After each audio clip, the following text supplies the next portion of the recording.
ਗੁਰੂ ਪਿਆਰਿਓ, ਵਾਹਿਗੁਰੂ ਜੀ ਕਾ ਖਾਲਸਾ, ਵਾਹਿਗੁਰੂ ਜੀ ਕੀ ਫਤਿਹ। ਗੁਰੂ ਗ੍ਰੰਥ ਸਾਹਿਬ ਜੀ ਦੇ 1395 ਅੰਗ ਤੇ ਭਿੱਖਾ ਭੱਟ ਜੀ ਤੀਜੇ ਪਾਤਸ਼ਾਹ ਗੁਰੂ ਅਮਰਦਾਸ ਜੀ ਬਾਬਤ ਫਰਮਾਨ ਕਰਦੇ ਹਨ। ਰਹਿਓ ਸੰਤ ਹੋਂ ਟੋਲ, ਸਾਧ ਬਹੁ ਤੇਰੇ ਡਿੱਠੇ, ਸੰਨਿਆਸੀ ਤਪਸੀਏ ਮੁਖੋਂ ਪੰਡਿਤ ਮਿੱਠੇ। बरस एक हों फिरियो, किन्ने नह परचो लायो, कहती है कहती सुनी, रहत को खुशी न आयो। हर नाम छोड़ दूजे लगे, तिनके गुण हों क्या कहूँ, गुरदय मिलायो पिखिया, जिव तू रखै तिव रहूँ। ਭਿੱਖਾ ਭੱਟ ਜੀ ਜੋ ਉੱਚ ਕੋਟੀ ਦੇ ਵਿਦਵਾਨ ਸਨ, ਕਹਿੰਦੇ ਹਨ ਕਿ 1 ਸਾਲ ਸੱਚੇ ਸੰਤ ਸੱਚੇ ਗੁਰੂ ਦੀ ਭਾਲ ਵਿੱਚ ਭਟਕਦੇ ਰਹੇ। ਕਈ ਸੰਨਿਆਸੀ ਤਪਸਵੀ ਪੰਡਿਤ ਮਿੱਠੀਆਂ ਬਾਤਾਂ ਕਰਨ ਵਾਲੇ ਤਾਂ ਬਹੁਤ ਮਿਲ ਗਏ, ਪਰ ਜਦੋਂ ਗੁਰੂ ਅਮਰਦਾਸ ਪਾਤਸ਼ਾਹ ਦੇ ਦਰਸ਼ਨ ਕੀਤੇ ਤਾਂ ਜੀਵਨ ਬਦਲ ਗਿਆ। ਗੁਰੂ ਪਿਆਰਿਓ, ਮਹਾਂਪੁਰਖ ਮੇਜਰ ਤੇਜਾ ਸਿੰਘ, ਜਿਨ੍ਹਾਂ ਨੂੰ ਸਾਰੇ ਚਾਚਾ ਜੀ ਕਰਕੇ ਬੁਲਾਉਂਦੇ ਸਨ, ਉਹਨਾਂ ਨਾਲ ਮੇਰੀ ਮੁਲਾਕਾਤ ਇਸ ਤਰ੍ਹਾਂ ਹੋਈ ਅਤੇ ਉਹਨਾਂ ਦੇ ਜੀਵਨ ਦੀ ਸਦਾ ਲਈ ਕਿਵੇਂ ਛਾਪ ਛੋੜ ਗਈ, ਇਸ ਨੂੰ ਆਪ ਜੀ ਨਾਲ ਸਾਂਝੀ ਕਰਨ ਜਾ ਰਹੀ ਹਾਂ ਜੀ। ਮੇਰਾ ਨਾਮ ਸੁਰਿੰਦਰ ਕੌਰ ਹੈ। ਮੈਂ ਇੰਡੀਅਨ ਆਰਮੀ ਤੋਂ 2006 ਵਿੱਚ ਰਿਟਾਇਰ ਹੋ ਕੇ ਇਸ ਸਮੇਂ ਅਮਰੀਕਾ ਰਹਿ ਰਹੀ ਹਾਂ। 1992 ਵਿੱਚ ਮੇਰੀ ਪੋਸਟਿੰਗ ਬੰਬੇ ਸੀ। ਬ੍ਰਿਗੇਡੀਅਰ ਸਵਿੰਦਰ ਕੌਰ ਰੰਧਾਵਾ ਉੱਥੇ ਮੇਰੇ ਸੀਨੀਅਰ ਵਜੋਂ ਨਿਯੁਕਤ ਹੋਏ। ਸਾਡੀ ਦੋਨੋਂ ਦੀ ਧਾਰਮਿਕ ਰੁਚੀ ਹੋਣ ਕਾਰਨ ਆਪਸੀ ਮਿੱਤਰਤਾ ਹੋ ਗਈ। ਸਵੇਰੇ ਗੁਰਦੁਆਰਾ ਸਾਹਿਬ ਜਾਣਾ, ਗੁਰਮਤਿ ਸਮਾਗਮਾਂ ਵਿੱਚ ਸ਼ਾਮਿਲ ਹੋਣਾ। ਕੁਝ ਸਮੇਂ ਬਾਅਦ ਫਿਰ ਮੇਰੀ ਪੋਸਟਿੰਗ ਫਿਰੋਜ਼ਪੁਰ ਹੋ ਗਈ। ਇਹ ਗੱਲ ਲਗਭਗ 1994-95 ਦੀ ਹੈ, ਜਦੋਂ ਬ੍ਰਿਗੇਡੀਅਰ ਰੰਧਾਵਾ ਜੀ ਛੁੱਟੀਆਂ ਦੌਰਾਨ ਆਪਣੇ ਘਰ ਤਰਨਤਾਰਨ ਆਏ ਤਾਂ ਉਹਨਾਂ ਨੇ ਮੈਨੂੰ ਵੀ 2-3 ਦਿਨ ਦੀ ਛੁੱਟੀ ਲੈ ਕੇ ਤਰਨਤਾਰਨ ਆਉਣ ਵਾਸਤੇ ਪ੍ਰੇਰਨਾ ਕੀਤੀ ਅਤੇ ਉੱਥੇ ਮੇਰੀ ਮੁਲਾਕਾਤ ਚਾਚਾ ਜੀ ਨਾਲ ਪਹਿਲੀ ਵਾਰੀ ਹੋਈ। ਮੈਡਮ ਜੀ ਨੇ 1966 ਵਿੱਚ ਚਾਚਾ ਜੀ ਨਾਲ ਹੋਈ ਆਪਣੀ ਪਹਿਲੀ ਮੁਲਾਕਾਤ ਬਾਰੇ ਮੈਨੂੰ ਕਾਫੀ ਬਾਅਦ ਵਿੱਚ ਦੱਸਿਆ ਸੀ, ਜੋ ਮੈਂ ਆਪ ਜੀ ਨਾਲ ਪਹਿਲਾਂ ਸਾਂਝੀ ਕਰ ਰਹੀ ਹਾਂ। ਮੈਡਮ ਜੀ ਨੇ ਦੱਸਿਆ ਕਿ 1966 ਵਿੱਚ ਉਹਨਾਂ ਦੀ ਪੋਸਟਿੰਗ ਬਰੇਲੀ ਸੀ ਅਤੇ ਉੱਥੇ ਕਰਨਲ ਗਰੇਵਾਲ ਦੇ ਘਰ ਅਖੰਡ ਪਾਠ ਸੀ ਅਤੇ ਚਾਚਾ ਜੀ ਅਖੰਡ ਪਾਠ ਦੀ ਹਾਜ਼ਰੀ ਪਾ ਰਹੇ ਸਨ।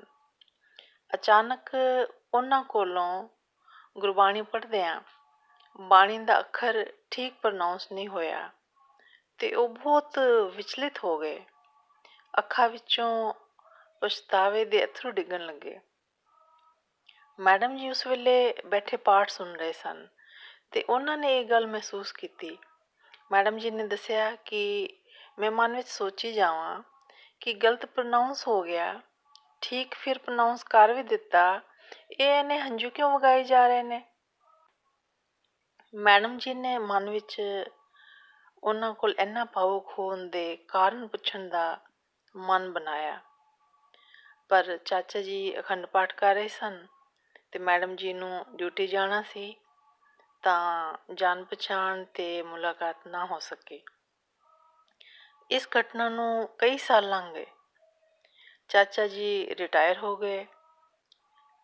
ਕਾਫੀ ਸਮਾਂ ਬਾਅਦ ਮੈਡਮ ਜੀ ਇੱਕ ਵਾਰੀ ਜਦੋਂ ਤਰਨਤਾਰਨ ਛੁੱਟੀਆਂ ਦੌਰਾਨ ਆਏ ਤਾਂ ਉਹਨਾਂ ਦੇ ਇੱਕ ਅੰਕਲ ਮੇਜਰ ਕਿਸ਼ਨ ਸਿੰਘ ਜੀ, ਜੋ ਕਿ ਚਾਚਾ ਜੀ ਦੇ ਦੋਸਤ ਸਨ, ਉਹਨਾਂ ਨੇ ਮੈਡਮ ਜੀ ਦੀ ਜਾਣ ਪਛਾਣ ਚਾਚਾ ਜੀ ਨਾਲ ਕਰਵਾਈ ਅਤੇ ਜਾਣੀ ਪਛਾਣੀ ਸ਼ਕਲ ਦੇਖ ਕੇ ਅਤੇ ਦਿਮਾਗ 'ਤੇ ਕਾਫੀ ਜ਼ੋਰ ਪਾਉਣ ਤੋਂ ਬਾਅਦ ਮੈਡਮ ਜੀ ਨੂੰ ਉਹ ਬਰੇਲੀ ਵਾਲੀ ਪੁਰਾਣੀ ਘਟਨਾ ਯਾਦ ਆ ਗਈ।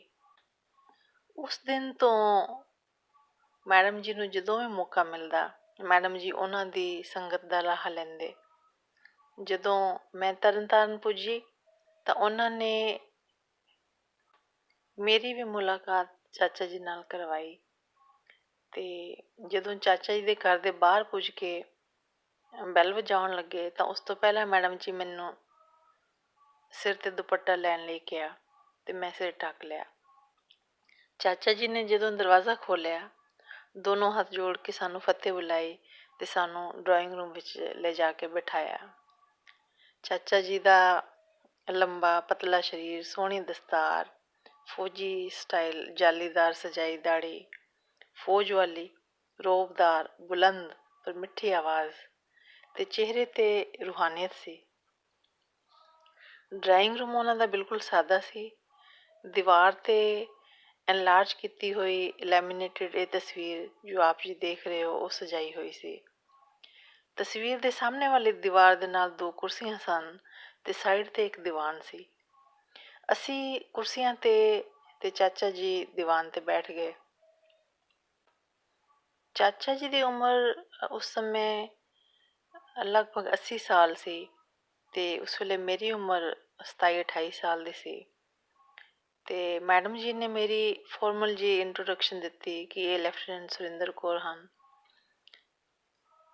ਚਾਚਾ ਜੀ ਨੇ ਮੈਨੂੰ ਪੁੱਛਿਆ, ਬੇਟਾ ਮੂਲ ਮੰਤਰ ਆਉਂਦਾ ਹੈ? ਮੈਂ ਕਿਹਾ ਹਾਂਜੀ ਆਉਂਦਾ ਹੈ। ਅਤੇ ਉਹਨਾਂ ਨੇ ਕਿਹਾ ਸੁਣਾਓ, ਅਤੇ ਮੈਂ ਮੂਲ ਮੰਤਰ ਸੁਣਾ ਦਿੱਤਾ। ਇੱਕ ਓਂਕਾਰ ਸਤਿਨਾਮ ਕਰਤਾ ਪੁਰਖ ਨਿਰਭਉ ਨਿਰਵੈਰ ਅਕਾਲ ਮੂਰਤ ਅਜੂਨੀ ਸੈਭੰ ਗੁਰ ਪ੍ਰਸਾਦ ਜਪ ਆਦਿ ਸੱਚ ਜੁਗਾਦ ਸੱਚ ਹੈ ਵੀ ਸੱਚ ਨਾਨਕ ਹੋਸੀ ਵੀ ਸੱਚ। ਇਹ ਸੁਣ ਕੇ ਚਾਚਾ ਜੀ ਬਹੁਤ ਖੁਸ਼ ਹੋਏ। ਕੁਝ ਸੈਕਿੰਡ ਚੁੱਪ ਰਹਿਣ ਤੋਂ ਬਾਅਦ ਪੁੱਛਿਆ, ਗੁਰੂ ਗ੍ਰੰਥ ਸਾਹਿਬ ਜੀ ਦੇ ਦਰਸ਼ਨ ਕੀਤੇ ਹਨ? ਅਤੇ ਮੈਂ ਕਿਹਾ ਹਾਂਜੀ ਕੀਤੇ ਹਨ। ਬਚਪਨ ਵਿੱਚ ਹੀ ਮਾਤਾ ਪਿਤਾ ਜੀ ਨੇ ਗੁਰੂ ਗ੍ਰੰਥ ਸਾਹਿਬ ਜੀ ਦੇ ਚਰਨੀ ਲਗਵਾਇਆ ਸੀ ਅਤੇ ਛੋਟੀ ਉਮਰ ਵਿੱਚ ਹੀ ਸਹਿਜ ਪਾਠ ਕਰ ਲਿਆ ਸੀ। ਚਾਚਾ ਜੀ ਨੇ ਫਿਰ ਪੁੱਛਿਆ, ਆਦਿ ਤੋਂ ਅੰਤ ਤੱਕ ਦਰਸ਼ਨ ਕੀਤੇ ਹਨ? ਮੈਂ ਕਿਹਾ ਹਾਂਜੀ। ਇਹ ਸੁਣਦਿਆਂ ਹੀ ਉਹਨਾਂ ਨੇ ਮੇਰੇ ਪੈਰਾਂ ਨੂੰ ਹੱਥ ਲਾਇਆ ਅਤੇ ਫਿਰ ਵਾਪਿਸ ਦੀਵਾਨ 'ਤੇ ਜਾ ਕੇ ਬੈਠ ਗਏ। ਅਚਾਨਕ ਇਸ ਅਜੀਬ ਵਰਤਾਵੇ ਨੂੰ ਦੇਖ ਕੇ ਮੈਂ ਹੈਰਾਨ ਹੋ ਗਈ ਅਤੇ ਮੇਰੇ ਮੂੰਹ ਵਿੱਚੋਂ ਕੋਈ ਬੋਲ ਨਾ ਨਿਕਲ ਸਕਿਆ, ਜਿਵੇਂ ਮੇਰੀ ਸੂਝ-ਬੂਝ ਹੀ ਗੁੰਮ ਹੋ ਗਈ ਹੋਵੇ। ਉਮਰ ਤੋਂ ਕਾਫੀ ਵੱਡੇ, ਰੈਂਕ ਤੋਂ ਵੱਡੇ। ਮੈਨੂੰ ਸਮਝ ਨਹੀਂ ਆਈ ਕਿ ਇਹ ਕੀ ਹੋਇਆ, ਉਹਨਾਂ ਨੇ ਇੱਦਾਂ ਕਿਉਂ ਕੀਤਾ। ਅਤੇ ਮੈਂ ਮੈਡਮ ਜੀ ਵੱਲ ਦੇਖਾਂ। ਚਾਚਾ ਜੀ ਮੁਸਕਰਾਉਂਦੇ ਹੋਏ ਕਹਿਣ ਲੱਗੇ, ਇਹ ਬਾਣੀ ਦਾ ਸਤਿਕਾਰ ਹੈ। ਤੁਸੀਂ ਗੁਰੂ ਸਾਹਿਬ ਜੀ ਦੇ ਦਰਸ਼ਨ ਕੀਤੇ ਹਨ, ਤੁਸੀਂ ਗੁਰੂ ਸਾਹਿਬ ਜੀ ਦੇ ਦਰਸ਼ਨ ਕੀਤੇ ਹਨ। ਇਹ ਗੁਰੂ ਸਾਹਿਬ ਜੀ ਦੇ ਦਰਸ਼ਨ ਦਾ ਸਤਿਕਾਰ ਹੈ।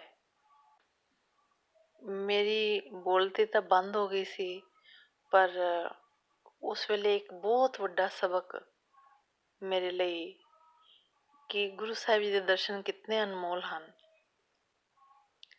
ਅਤੇ ਇਸ ਤੋਂ ਇਲਾਵਾ ਇੱਕ ਹੋਰ ਬਹੁਤ ਵੱਡੀ ਨਿਰਮਾਣਤਾ ਦੀ ਸਿੱਖਿਆ ਇਹ ਸੀ ਕਿ ਜਦੋਂ ਵੀ ਕੋਈ ਗੁਰਸਿੱਖ ਉਹਨਾਂ ਦੀ ਸੰਗਤ ਕਰਨ, ਉਹਨਾਂ ਨਾਲ ਬਚਨ ਬਿਲਾਸ ਕਰਨ ਲਈ ਉਹਨਾਂ ਕੋਲ ਆਉਂਦੇ ਸਨ ਤਾਂ ਉਹਨਾਂ ਦੇ ਵਾਪਿਸ ਜਾਣ ਸਮੇਂ ਅੱਖਾਂ ਤੋਂ ਓਹਲੇ ਹੋਣ ਤੱਕ ਉਹ ਹੱਥ ਜੋੜ ਕੇ ਦਰਵਾਜ਼ੇ 'ਤੇ ਖੜ੍ਹੇ ਰਹਿੰਦੇ ਸਨ। ਇਸ ਤਰ੍ਹਾਂ ਗੁਰਬਾਣੀ, ਗੁਰੂ ਸਾਹਿਬ ਅਤੇ ਗੁਰਸਿੱਖਾਂ ਦਾ ਸਤਿਕਾਰ ਕਰਨ ਵਾਲੇ ਇਹ ਵਿਰਲੇ ਹੀ ਗੁਰਮੁਖ ਸਨ।